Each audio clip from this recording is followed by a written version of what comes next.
সুপ্রিয় দর্শক বন্ধুরা, আজ আমরা আলোচনা করব যে আমরা এই জুন মাসে লেবু গাছে কি পরিচর্যা করব যাতে করে প্রচুর পরিমাণ ফুল এবং ফল হয় আমাদের লেবু গাছগুলিতে।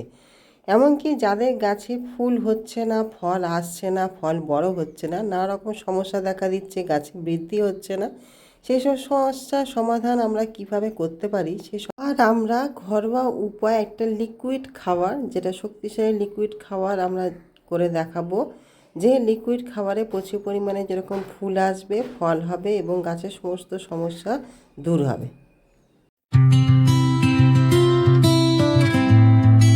লেবু গাছের একটা বড় সমস্যা হচ্ছে সঠিকভাবে ফুল না আসা, আর ফুল আসলেও সেই ফুল ঝরে পড়া, গুটি থেকে দানা বাঁধা শুরু করলেও সেই দানা পড়ে যাওয়া এবং ফল বড় না হওয়া, ফলের রসের পরিমাণ বৃদ্ধি না ঘটা, এরকম সমস্যা আমরা সবসময় কিন্তু লেবু গাছে লক্ষ্য করি। আজকের একটা লিকুইড খাবার, লিকুইড সার, যেটা আমরা ঘরোয়া উপাদান দিয়ে তৈরি করব, সেই লিকুইড সার ব্যবহারে আমরা যেরকম প্রচুর পরিমাণে ফুল আনতে পারবো, পাশাপাশি এই সমস্ত বড় বড় ফলগুলোকেও সুন্দরভাবে ম্যাচুরিটি দিতে পারবো, যেখানে রসের পরিমাণ, মিষ্টতার পরিমাণ বৃদ্ধি পাবে। গাছে প্রচুর পরিমাণ ফুল আনতে এবং ফলকে বৃদ্ধি করতে আমাদের যেটা দরকার সবথেকে প্রথমে, সেটা হচ্ছে আমাদের বাসি ভাত। এই বাসি ভাত আমরা অনেক সময় কী করি, ফেলে দিই। সেই বাসি ভাত না ফেলে যদি আমরা গাছে প্রয়োগ করতে পারি, তাতে আমাদের গাছে প্রচুর পরিমাণ কিন্তু লাভ হয় এবং পুষ্টির যোগান দেয়। এই বাসি ভাত আমি নিয়েছি এখানে 2 চামচ পরিমাণ। এখানে 1 লিটার জল, আপনারা যেরকম জল নেবেন সেই অনুপাতে উপাদানগুলোকে নিয়ে নেবেন। এখানে 2 চামচ পরিমাণ আমি বাসি ভাত নিয়েছি 1 লিটার জলের জন্য। এই বাসি ভাত আপনাদের লেবু গাছে দেখবেন প্রচুর পরিমাণে যেরকম ফুল নিয়ে আসবে এবং যে সমস্ত ফলগুলো আছে সেই সমস্ত ফলের বৃদ্ধিতে কিন্তু সহায়তা করবে। তার সঙ্গে আমরা যেটা নেবো সেটা হচ্ছে কি না, আমাদের ডিমের খোসা। এই ডিমের খোসাতে থাকে প্রচুর পরিমাণে কিন্তু ক্যালসিয়াম। এই ক্যালসিয়াম আমাদের গাছের বৃদ্ধিতে এবং ফলের বৃদ্ধিতেও কিন্তু প্রচুর পরিমাণে সহায়তা করবে এবং পুষ্টির একটা যোগান দেবে। তার সঙ্গে আমাদের যেটা দিতে হবে সেটা হচ্ছে কি না, আমাদের ব্যবহার করা চা পাতা।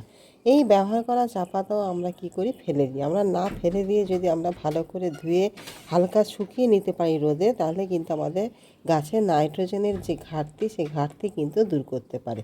এতে থাকে প্রচুর পরিমাণে যেরকম নাইট্রোজেন এবং নানান রকম আমাদের মাইক্রোনিউট্রিয়েন্টের মতন উপাদান, যা গাছের বৃদ্ধিতে কিন্তু সহায়তা করবে, ফলটাকেও বাড়িয়ে তুলতে সহায়তা করবে।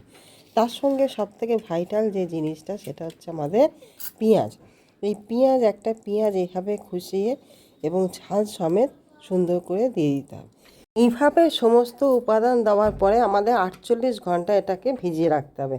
ভিজিয়ে রাখার পরে যে লিকুইডটা বের হবে, তাতে সমপরিমাণ জল মিশিয়ে প্রত্যেক মাসে আমরা 2বার করে গাছে প্রয়োগ করব। তাতে করে প্রচুর পরিমাণ যেরকম ফুল আসবে এবং ভালো করে যেরকম গুটি সেট হবে এবং যে ফলগুলো আছে সেই ফলগুলো সুন্দর বৃদ্ধি পাবে এবং প্রচুর পরিমাণে কিন্তু বড় হবে এবং রসের পরিমাণ, মিষ্টতার পরিমাণে কিন্তু অনেকটাই বৃদ্ধি পাবে এবং গাছের যেরকম সুন্দর বৃদ্ধি করবে, গাছটাকে সুস্থ সতেজ তৈরি করবে। এই খাবারটি দেওয়ার পাশাপাশি আমাদের গাছে গোড়ায় একটা জৈব মিশ্র খাবার গাছে প্রয়োগ করতে হবে।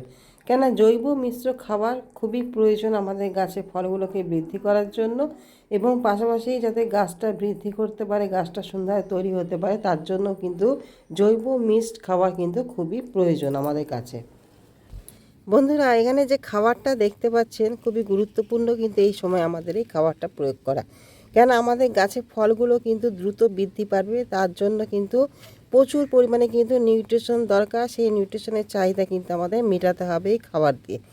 এখানে আপনারা দেখতে পাচ্ছেন সেটা হচ্ছে কি না, কম্পোস্ট। এখানে আমি ভার্মি কম্পোস্ট নিয়েছি, আপনারা চাইলে কাউডাং কম্পোস্ট নিতে পারেন। এখানে 2 মুঠো পরিমাণ নিয়েছি আমি কম্পোস্ট। তার সঙ্গে আছে আমাদের হাড় গুঁড়ো। এই হাড় গুঁড়োতে থাকে প্রচুর পরিমাণ ফসফরাস। এখানে হচ্ছে সর্ষের খোলের ডাস্ট, এখানে গুঁড়োর সর্ষের খোল যেটা নিয়েছি সেটা। এখানে হচ্ছে আমাদের জিঙ্ক। এই জিঙ্ক কিন্তু খুবই প্রয়োজন আমাদের এই ফল থাকা অবস্থায়। ফলটাকে গঠন করতে, টিকে রাখতে, সুন্দরভাবে বেড়ে তুলতে কিন্তু খুবই সাহায্য করে। এই বোরন আর জিঙ্কের ব্যবহার কিন্তু আমাদের করতে হয়। আর এটা হচ্ছে আমাদের বায়ো পটাশ, এটা অর্গানিক পটাশ। এখানে চাইলে আপনারা সাদা পটাশ, যেটা আমাদের সালফেট অফ পটাশ, কিমিউরেট অফ পটাশ আপনারা দিতে পারেন। আমি এখানে বায়ো পটাশ দিয়েছি। আর এখানে আমাদের যেটা আছে সেটা হচ্ছে জিপসাম। এই জিপসাম হচ্ছে ক্যালসিয়াম, যা আমাদের কিন্তু লেবু গাছে কিন্তু প্রচুর পরিমাণে দরকার। এই পুরো উপাদানটা আমি নিয়েছি আপনাদের 12 ইঞ্চি টবের জন্য। এখানে 2 মুঠো ভার্মি কম্পোস্ট নিয়েছি, আর এখানে 2 চামচ পরিমাণে উপাদানগুলো নিয়েছি, আর এখানে জিপসাম নিয়েছি 1 চামচ।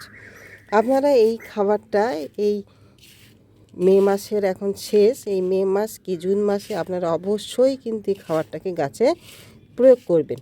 কেন আমাদের এই সমস্ত ফলগুলোকে কিন্তু বৃদ্ধি করতে, ভালোভাবে মিষ্টতা বাড়াতে, রসের পরিমাণ বাড়াতে এবং ভালো কোয়ালিটি তৈরি করতে গেলে কিন্তু খাবার কিন্তু দিতেই হবে।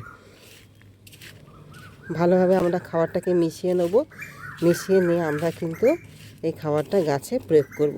এই খাবারটা যদি আপনারা আগে থেকে তৈরি করে রাখতে পারেন আর এই ভালো, যাদের তৈরি করা আছে। এখানে বন্ধুরা দেখতে পাচ্ছেন আমার একটা 12 ইঞ্চির বালতি আছে। এখানে সমস্ত যা আমাদের পাতা টাতা থাকবে, আমাদের এই সমস্ত আগাছা থাকবে, এগুলো কিন্তু আপনারা সব পরিষ্কার করে দেবেন, না তো এই সমস্ত খাওয়া কিন্তু এরা অধিকাংশ কিন্তু নিয়ে ফেলবে। আমরা কিন্তু টব কিন্তু খুঁচাবো না। আমরা এই সময় দেখতে পাচ্ছেন বন্ধুরা যে মাটিটা একদম দেখতে পাচ্ছেন সুন্দর ঝুরু ঝুরু মাটি, আমাদের সুন্দরভাবে কিন্তু ড্রেনেজ ব্যবস্থাটাকে ঠিক করতে হবে, এমনভাবে মাটি তৈরি করতে হবে যাতে জল যেন কোনোভাবে দাঁড়িয়ে না থাকে। আমরা এই সময় কিন্তু মাটি খুঁচাবো না, আমরা এইভাবে কিন্তু টবের উপর থেকে এইভাবে খাবারটাকে কিন্তু দিয়ে দেবো। এইভাবে আমরা টবের উপর থেকে খাবারটা কিন্তু প্রয়োগ করব। প্রয়োগ করার পরে আপনারা মাটিটার সঙ্গে একটু হালকা হাতে মিশিয়ে নেবেন, নিয়ে দরকার পড়লে এর উপর থেকে হালকা একটু মাটি দিয়ে দেবেন, দিয়ে আর জল দিয়ে দেবেন। তাতে করে কি হবে, আমাদের এই যে উপরে যে সারটা রইল, তাহলে আমাদের যে হিট হবে বা রোদ্দুর যখন পড়বে তখন কিন্তু এই গুণাগুণগুলো নষ্ট হবে না, বজায় থাকবে। সেই জন্য উপর থেকে একটু হালকা মাটি আপনারা দিয়ে আর জল দিয়ে দেবেন, তাতে করে জিনিসটা ভালোভাবে কিন্তু ডিকম্পোস্ট হতে পারবে। অবশ্যই কিন্তু বন্ধুরা এই খাবারটা কিন্তু গাছে প্রয়োগ করবেন। এই খাবারটি আমাদের গাছের এই সমস্ত ফলগুলোকে বাড়িয়ে তুলতে, মিষ্টতার পরিমাণ বৃদ্ধি করতে এবং রসের পরিমাণ বৃদ্ধি ঘটাতে কিন্তু সহায়তা করবে। পাশাপাশি যে সমস্ত গাছে আমাদের ফল নেই এবং ফুল আসবে, সেই সমস্ত গাছেও যেরকম বৃদ্ধি হবে, বৃদ্ধির পাশাপাশি প্রচুর পরিমাণে কিন্তু ফুলও আসবে। সেই জন্য খাবারটা অবশ্যই গাছের গোড়ায় আমাদের প্রত্যেক মাসে অন্তত একবার করে হলেও অল্প অল্প পরিমাণ দিয়ে রাখতে হবে। আর তার সঙ্গে ওই লিকুইড খাবারটা আপনারা অবশ্যই গাছে প্রয়োগ করবেন, যাতে প্রচুর পরিমাণে যেন ফুল আসে। এই সমস্ত খাবার দাওয়ার পাশাপাশি আরও 2টি বিষয়ের উপর আমাদের লক্ষ্য রাখতে হবে। প্রথম বিষয় যেটা হচ্ছে সেটা হচ্ছে আমাদের সানলাইট। কেন লেবু গাছ সানলাইট খুবই পছন্দ করে, খুবই ভালোবাসে। আর ফুল সানলাইটে যদি আমরা গাছকে না রাখতে পারি তাহলে কিন্তু গাছের বৃদ্ধি যেভাবে হবে না, পাশাপাশি প্রচুর পরিমাণ কিন্তু ফুলও আসবে না। দ্বিতীয় হচ্ছে জলটাকেও আমরা সঠিকভাবে প্রয়োগ করব, যাতে করে আমাদের গাছের মাটি যেন শুকিয়ে না যায়, মাটির গুঁড়া যেন সবসময় একটা ময়েশ্চার মেনটেন থাকে। কেন মাটি যদি শুকিয়ে যায় তাহলে গাছের বৃদ্ধি হবে না, গাছ ঝিমিয়ে পড়বে, ফুল আসবে না। আর যদি বা ফুল আসে সেই ফুল থেকে ফল সেট হবে না, আর যে সমস্ত বড় বড় ফলগুলো আমাদের গাছে রয়েছে সেগুলোও কিন্তু ঝরে পড়ে যাবে। সেদিকে আমাদের সবসময় লক্ষ্য রাখতে হবে। পাশাপাশি আমাদের যখন বৃদ্ধি ঘটবে এবং ফুল আসবে, সেই সময় কিন্তু পোকামাকড়ের খুব বড় সমস্যা গাছে দেখা দেয়, যা আমাদের নতুন পাতা হোক বা ফুল হোক সমস্তটাই কিন্তু নষ্ট করে ফেলে। সেই জন্য আমাদের একটা হালকা কীটনাশক, যেহেতু আমাদের প্রচুর পরিমাণে এখন গরম, সেই জন্য আমরা হালকা ডোজের অল্প পরিমাণ কীটনাশক গাছে কিন্তু প্রয়োগ করব।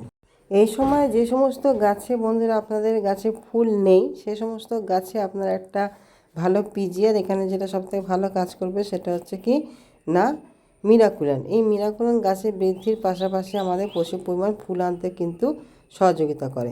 সেই জন্য যে সমস্ত গাছে আপনাদের ফুল আসেনি বা ফুল আসবে, সে সমস্ত গাছে আপনারা একটা মিরাকুলান স্প্রে করবেন মাসে একবার করে। আপনারা এইভাবে যত্ন নিন, এইভাবে পরিচর্যা করুন, অবশ্যই একটা ভালো রেজাল্ট পাবেন এবং প্রচুর পরিমাণ ফুল আসার পাশাপাশি যে সমস্ত গাছে ফল আছে সেই সমস্ত ফলগুলো সুন্দরভাবে বৃদ্ধি করবে। বন্ধুরা, এই ছিল আজকের ভিডিওটি কেমন লাগলো জানাবেন। উপকারে আসলে ভালো লাগলে অবশ্যই একটা লাইক কমেন্ট শেয়ার করবেন। আর আমার নতুন বন্ধু হয়ে থাকলে একটি সাবস্ক্রাইব করে আমার চ্যানেলের পাশে থাকবেন।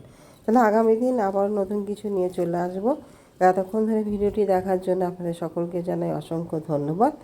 নমস্কার।